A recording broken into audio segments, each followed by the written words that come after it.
Selamat pagi semuanya. Pada video pembelajaran kali ini, kita akan mempelajari mengenai unsur intrinsik dan struktur yang terdapat pada fabel.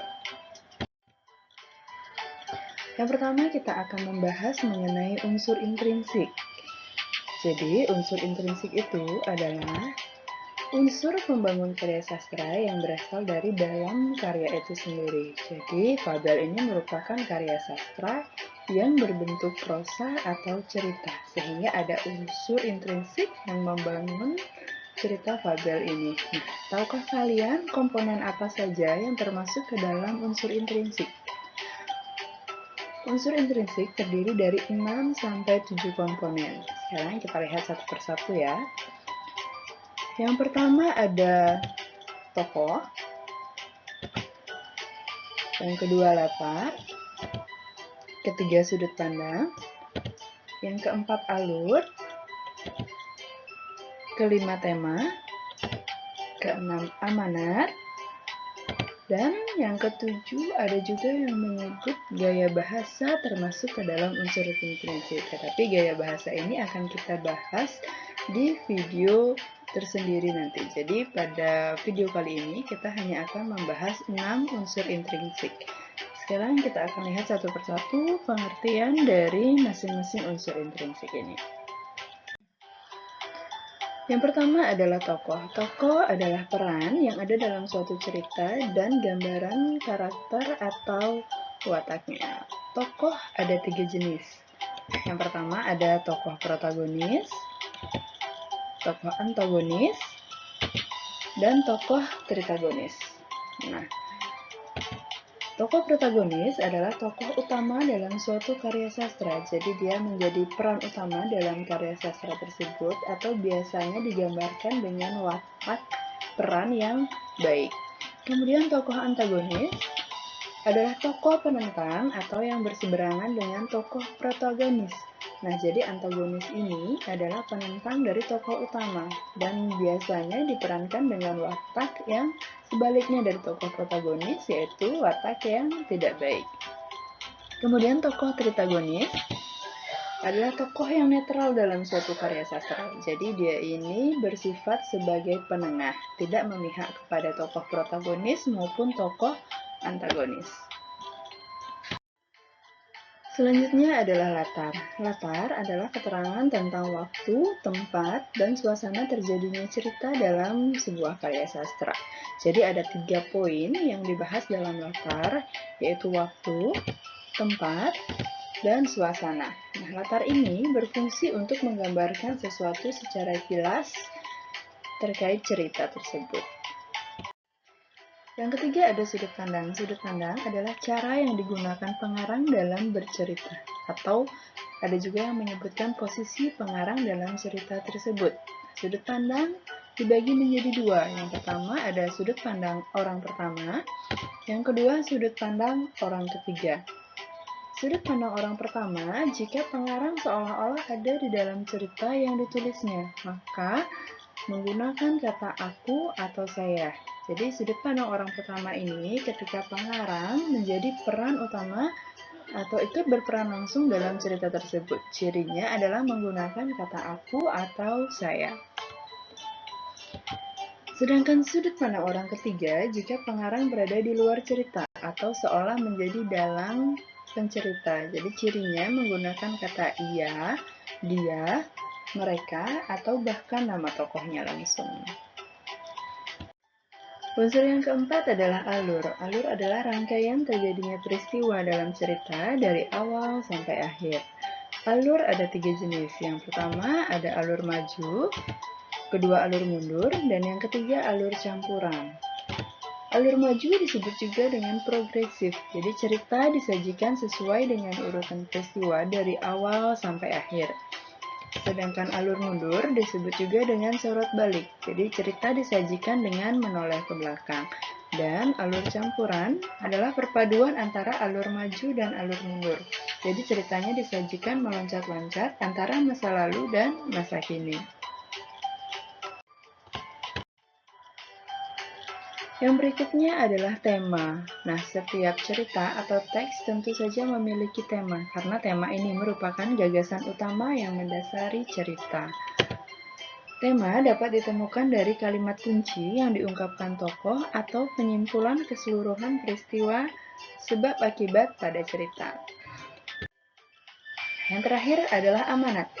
Amanat merupakan pesan moral pada sebuah cerita, karya, atau yang ingin disampaikan oleh pengarang kepada pembaca.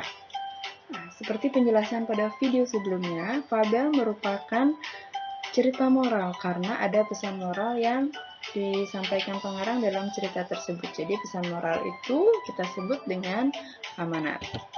Nah, ciri-ciri amanat ini biasanya berupa seruan, nasihat, peringatan, saran, anjuran, ataupun larangan yang berkaitan dengan ide utama cerita.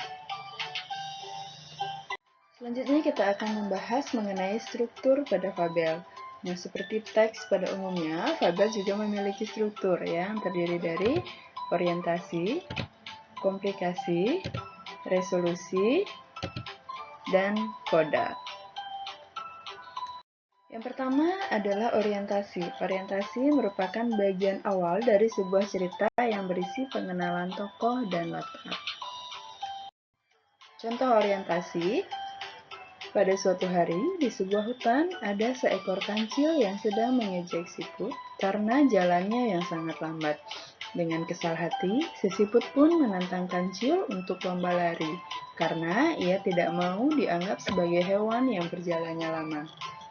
Nah, pada cerita tersebut, di bagian orientasi dapat kita lihat ada pengenalan latar yaitu di hutan dan pengenalan tokohnya yaitu si kancil dan siput. Setelah orientasi, barulah kita masuk ke bagian komplikasi. Jadi pada bagian komplikasi ini berisikan mengenai puncak kemunculan masalah yang dialami oleh tokoh.